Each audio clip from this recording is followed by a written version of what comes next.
Olá você, seja muito bem-vindo para mais um episódio Show Sedentarismo. A saúde e o sedentarismo de novo. Por que de novo? Porque estamos eu aqui, Guilherme Moscardi, profissional de educação física, junto com Daniela de Oliveira, minha super parceira psicóloga esportiva e tudo mais que tem no currículo dela.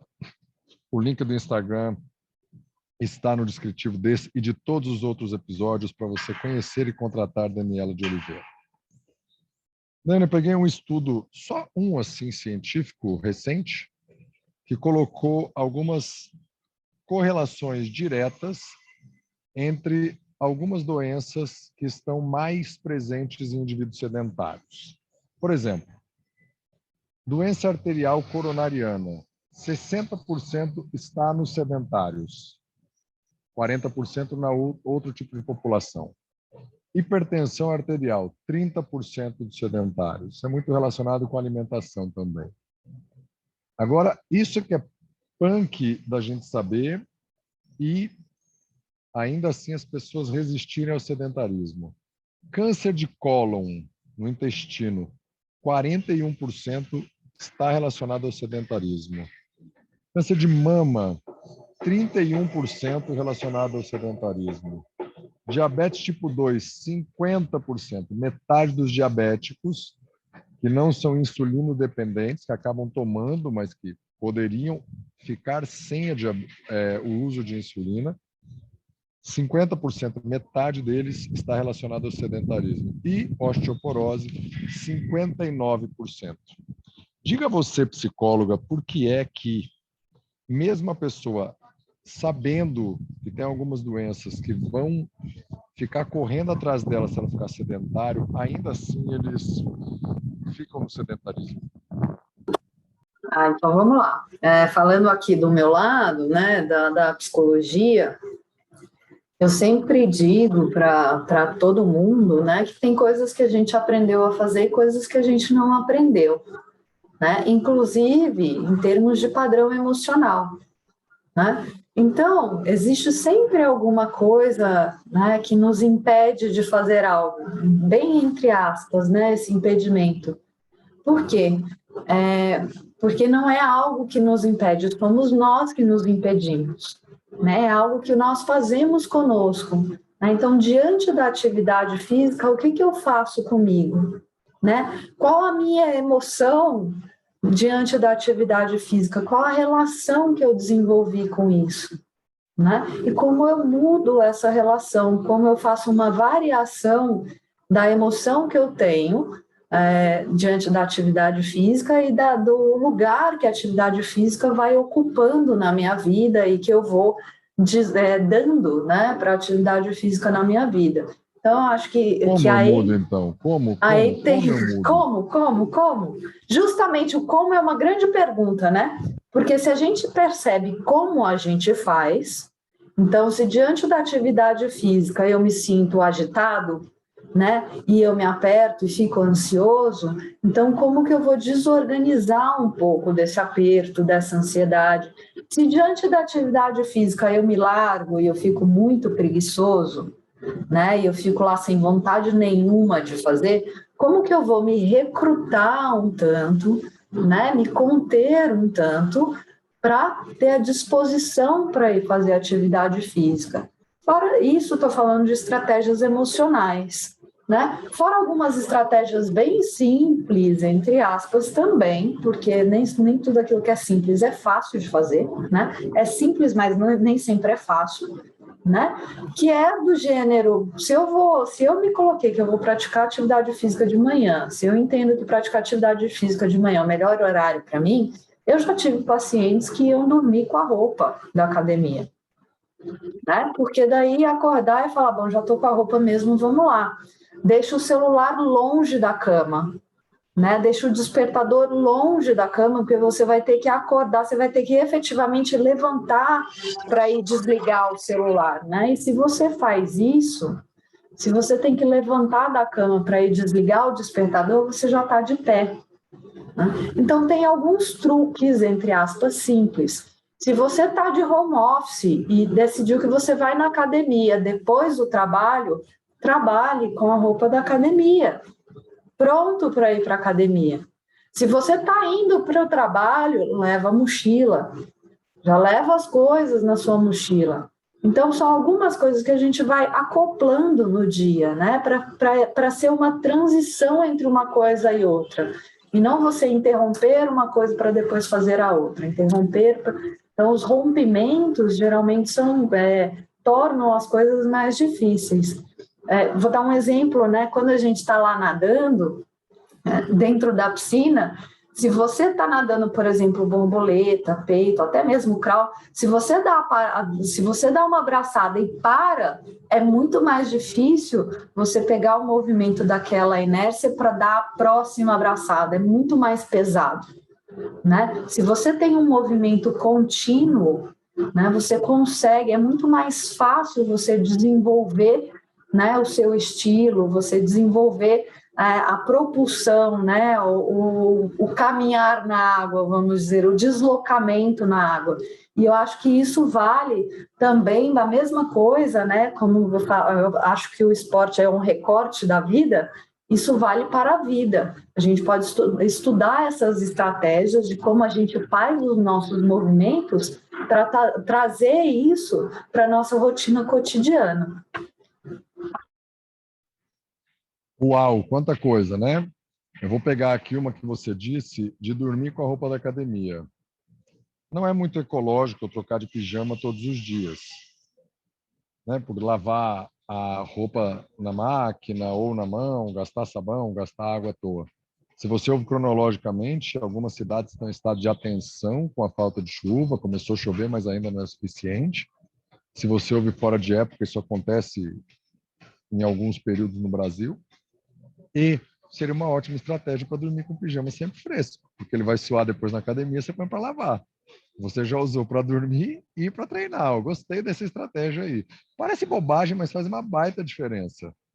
Né? Outra coisa, o exemplo que você deu da inércia, né? Se eu estou fazendo abraçada, a seguinte é sempre mais fácil do que a primeira, exceto se eu mergulhei, mas se eu estou começando de dentro da água.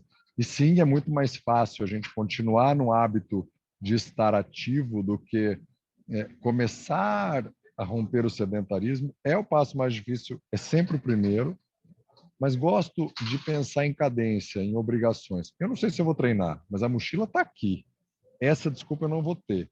A gente começar do tipo, putz, se eu tiver com fome, tenha barrinhas de proteína ou de cereal ou fruta, todo dia leve uma banana para o escritório, porque se você for dar a desculpa de que está com fome, que faz muito tempo que almoçou, tem uma ou duas bananas e qualquer coisa você traz para casa de volta, ela só passeou com você. Gostei dessa estratégia de ir tapando as possíveis buracos ou e antecipando as possíveis desculpas para você conseguir fazer. Até porque, além do lado da moeda, que são as doenças, tem um lado da moeda que a atividade física também vicia. É um exercício físico, uma síndrome já catalogada lá no livro de doenças, não sei se você já tratou alguém, que é a síndrome do vício pelo exercício, que é o outro lado da moeda, a gente tem que tomar cuidado também. Não é aqui o lugar para a gente falar, mas acho que vale. Por que é que uma pessoa se vicia no exercício, Daniela? Que é o outro lado da moeda que vale a gente dizer. A gente tem o lado da compulsão, né? Então, a gente precisa entender que já existe uma certa propensão, que tem uma personalidade, né, mais compulsiva, e que aí a atividade física vai liberando tanto de dopamina, de endorfina, então ela tem um efeito, né, cerebral no sistema dopaminérgico que é alto, né? Então a gente está falando de um funcionamento neurológico um pouco diferente, né? Então, todos nós, né, se come um tanto de chocolate e fala, não, agora tá bom, deu para mim, né? Então, geralmente, a pessoa que tem este tipo de funcionamento fala, não, não tá bom ainda. Eu quero mais, eu quero mais, eu quero mais, eu quero mais. Não consegue ficar satisfeito, né? Então, a não satisfação é um problema grande, né, na nossa vida, de uma maneira em geral. Existe este lado da compulsão, certo? E existem também algumas outras questões das pessoas que não param de fazer o exercício físico, que ficam muito viciadas, como a gente fala, né? Que é também, a gente tem também os transtornos de autoimagem, né? Então, por exemplo, a bulimia, que as pessoas acham que a bulimia é só a pessoa comer e regurgitar depois. Não, a bulimia tem uma característica de ter um excesso de atividade física, né? Então, a anorexia também, né? A vigorexia também, que a gente fala muito pouco da vigorexia, né? Que é aquela pessoa que se olha no espelho e nunca acha que está forte o suficiente, que tem que ficar mais forte, mais forte, mais forte. Então, geralmente são pessoas que têm muito pouco contato interno, né? Que têm muito pouco contato consigo mesmo, né? Com as próprias emoções e não conseguem perceber, né? Os seus próprios graus de satisfação, de bem-estar, né? Então, a gente entra numa outra seara. É muito legal, porque eu quis trazer essa outra face da moeda, da síndrome do vício por exercício. A anorexia está totalmente relacionado a me olhar no espelho e achar que eu estou menos magro do que eu realmente estou. A vigorexia ou anorexia reversa, né, como foi a primeira vez catalogado, depois virou vigorexia, que é o vigor, tem que estar muito forte, muito musculoso, muito fibrado os músculos. A mesma coisa, né? Eu me olho, estou fortão, mas eu acho que ainda estou frango, né? Ainda estou pequeno, não estou grande o suficiente quanto eu quero. E vai continuando, treinando e tomando o que for preciso para ficar maior e maior e maior. A vida vira o centro daquilo, né? Para de ter convívio social, porque senão vai atrapalhar o treino. Deixa de ir na festa, não pode comer um brigadeiro, não pode um no ano inteiro, porque senão vai atrapalhar, enfim. Não vamos entrar no mérito aqui, porque, de novo, você já disse, é uma outra seara e daria uma série aqui para a gente ficar brincando a respeito disso, embora seja um assunto muito sério. Mas o que eu quis trazer? O sedentarismo, depois de rompido, o hábito da atividade física, ele desenvolve vários prazeres. O caminhar, o pedalar é um baita de um prazer. É comum ouvir das pessoas, comecei a pedalar e agora eu pedalo 90 quilômetros no final de semana, fico 2h30, 3, eu não quero parar, porque eu estou no meu momento, eu estou ali só olhando o velocímetro e estou curtindo o vento, eu sei que pode ser bobo, eu vou e volto, mas é isso que eu gosto. É perigoso e ainda assim ele vai, porque ele vai na estrada e começa a ir além. Fazer musculação é a mesma coisa, ele gosta de sentir aquela dorzinha, né, de sentir os ganhos. Nadar é a mesma coisa, nadar eu brinco que quem nunca nadou não vai me entender aqui, mas a sensação pós-atividade física, eu nunca encontrei igual um pós-natação. Porque o corpo ele foi muito exigido, ele contraiu e relaxou várias vezes, mas ele tem um estado de relaxamento, de plenitude que é fora de série. Talvez porque a gente respire com mais intensidade do que os outros, eu não sei se cabe a gente ficar aqui, acho que não. O que eu quero dizer é, se tem um lado da moeda que é você vai estar com 50% de chance, 50% de chance de ficar diabético, sedentário, 59% de chance de ter osteoporose, principalmente se for mulher, você tem 60% de chance de ter um infarto se você for sedentário. Se não é para fugir disso, que seja para encontrar prazer, por exemplo, de brincar com o filho, com o neto, ou de ganhar do genro, da nora, né, na partida na praia. Se você ouve cronologicamente, está perto, a gente disponibilizando aqui em novembro esse podcast. Você vai ter férias no final de ano, algum encontro. Ficar depois do genro ou da nora no jogo e tirar uma onda pode ser uma sensação de prazer interessante, aí além de fugir do infarto, né? Diga mais alguma coisa aí para a gente começar já a caminhar para o fim e nos dedurarmos. Complementa à vontade. Eu acho super importante isso, né? E quando a gente começa, eu acho que tem algo, e quando a gente começa a se aproximar da própria vitalidade do corpo, né? E a atividade física faz isso, né? A terapia faz isso, né? Então, as duas coisas têm que caminhar juntas. Eu falo, as duas coisas caminham juntas, né? Quando a gente vai junto com essa vitalidade, você começa a sentir mais prazer e isso, de verdade, a gente tem muitas pesquisas que vão mostrando esse bem-estar subjetivo. Então, você se sente bem com a vida, né? E você tem prazer na vida. Então, você é uma pessoa mais feliz, você se relaciona melhor, né, com os outros. Enfim, a gente tem uma série de benefícios, né, que é importante a gente lembrar. E, de verdade, quando a gente está mais em contato com o nosso interior, com as nossas emoções e com a nossa vitalidade, a gente começa a ter aquilo que a gente chama de autocuidado, não porque alguém nos falou que era legal, mas porque eu estou sentindo aquilo que me faz bem e aquilo que não me faz bem, né? Porque eu sei sobre mim mesmo, né? E eu começo a fazer escolhas sobre mim mesmo, não é porque o médico mandou, o educador físico mandou, a terapeuta mandou. Eu começo a fazer escolhas que são boas para mim, né? E isso traz para a gente longevidade, e uma longevidade, não qualquer longevidade, né? Mas uma longevidade com qualidade. Excelente. Enquanto você falava, você me lembrou que eu tenho quase 17 anos que eu só estudo longevidade e começa a ficar repetitivo. Acho que eu já falei aqui que atualmente eu estou numa outra linha que é High Performance Lifestyle, né, ou estilo de vida de alta performance, que surgiu nos Estados Unidos para as pessoas com 60 anos deixarem de ser expulsas do ambiente de trabalho porque estão ficando velhas.